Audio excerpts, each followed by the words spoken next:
ಗಟ್ಟಿಗೆ ತಮ್ಮ ವ್ಯಕ್ತಿತ್ವವನ್ನು ತಮ್ಮ ಕಬ್ಜೆಗೆ BDCC ಬ್ಯಾಂಕನ್ನು ತಗೊಳ್ಳೇಬೇಕು ಅನ್ನೋಂಥ ಹಠಕ್ಕೆ ಇಳಿದಾರೆ ಅಂತೇಳಿ ಅಗದಿ ಖಡಕ್ ಸುದ್ದಿಗಳು ಬರ್ತಾ ಇದ್ದಾವೆ. ಅದರ ಜೊತೆಗೆ ಇನ್ನೊಂದು ಏನಪ್ಪ ಅಂತಂದ್ರೆ ಈ ಲಿಂಗಾಯತ ಕಮ್ಯುನಿಟಿಯಲ್ಲೂ ಸಹಿತ ನಿಧಾನಕ್ಕೆ ಹೌದಪ್ಪ ನಾವು ಬಿಟ್ಟು ನಮ್ಮ ಹಿಡಿದು ತಪ್ಪು ಹೋಗ್ಬಿಡ್ತೀವಿ ಅನ್ನೋಂಥದ್ದು.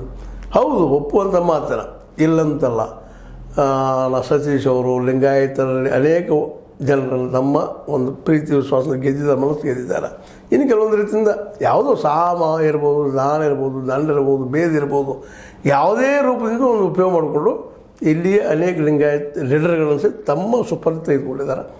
ಮತ್ತು ಯಾಕಂದರೆ ಅವರು ಬೇಕಾಗ್ತದಿಲ್ಲ ಅಂತಲ್ಲ, ಹಾಗಂತೇಳಿ ಅವ್ರ ಮೇಲೆ ನಿಂತಿಲ್ಲ. ಅವರು ಇಲ್ಲಿ ಅಹಿಂದ ಸಂಘಟನೆಗಳು ಇದ್ದಾರೆ.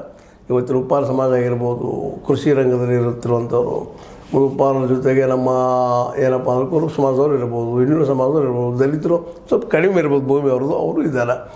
ಮುಸ್ಲಿಮ್ಸ್ ಅನ್ನೋದಕ್ಕೆ ಕೆಲವಷ್ಟು ಭೂಮಿಗಳು ಅಲ್ಲೆಲ್ಲಿ ಇದ್ದಾವೆ. ಇವೆಲ್ಲರೂ ಹಿಡ್ಕೊಂಡು ಇವರು ಪ್ರಯತ್ನ ನಡೆಸಿದ್ದಾರೆ. ಹೀಗಾಗಿ ಒಟ್ಟಾರೆಯಾಗಿ ಇದು ಯಾವ ರೂಪ ಪಡಿಬೋದಪ್ಪ ಬೆಳಗಾವಿದು ಅಂತ. ಲಕ್ಷ್ಮಣ ಸವದಿ ಅವ್ರ ಹಿಂದೆನೂ ಈಗಾಗಲೇ ಹಿಂದಿದ್ದು ನಿಮಗೆ ಚರ್ಚೆ ವಿಷಯದಲ್ಲಿ ಹೇಳಿದಾಗ ಈ ಒಂದು ಬೆಳಗಾವಿ ಮತ್ತು ಬಾಗಲಕೋಟೆ ಎರಡೂ ಜಿಲ್ಲೆಗಳಲ್ಲೇ, ಅದರಲ್ಲೂ ಕೃಷಿ ಏನು ಪ್ರಾಥಮಿಕ ಕೃಷಿ ಪತ್ತಿನ PKPS ಏನು ಸದಸ್ಯರಿದ್ದಾರೆ, ರೈತರಿದ್ದಾರೆ, ಅವ್ರ ಜೊತೆ ಸಂಪರ್ಕದಲ್ಲಿದ್ದಾರೆ. ಅವರು ಸ್ವತಃ ಅವರು ಶುಗರ್ ಫ್ಯಾಕ್ಟ್ರಿಗಳಿದ್ದಾವೆ. ನಿಮಗೆ ಗೊತ್ತಿದೆ, ಸಹಕಾರ ಸಂಘದಲ್ಲೇ ಸಾಕಷ್ಟು ಮಾಡ್ಕೊಂಡಿದ್ದಾರೆ. ಇವೆಲ್ಲ ನೆಲೆಗಟ್ಟಿನಲ್ಲ ಇದು ನಿಧಾನ. ಮತ್ತು ಜೊತೆಗೆ ಜೊಲ್ಲೆಯವರು ಎಲ್ಲಿವರೆಗೆ ನಿಲ್ತಾರೆ ಅನ್ನೋದು. ಯಾಕಂದರೆ ಈಗಾಗಲೇ ಕಣೇರಿ ಮಠದಲ್ಲಿ ನಡೆದಿದ್ದು ಡಿಸ್ಕಷನ್ ಸತ್ಯನ ಅದೇನು ಸುಳ್ಳಲ್ಲ ಅನ್ನುವಂಥ ಅಲ್ಲಿ ಮತ್ತು ಬೇರೆ ಬೇರೆ ಭಾಗವಹಿಸೋ ಬಂದು ತಮ್ಮ ವರದಿ ಒಪ್ಪಿಸ್ತಾ ಇದ್ರೆ ಇದು ನಮ್ಮ ಸತೀಶ್ ಅವರಿಗೆ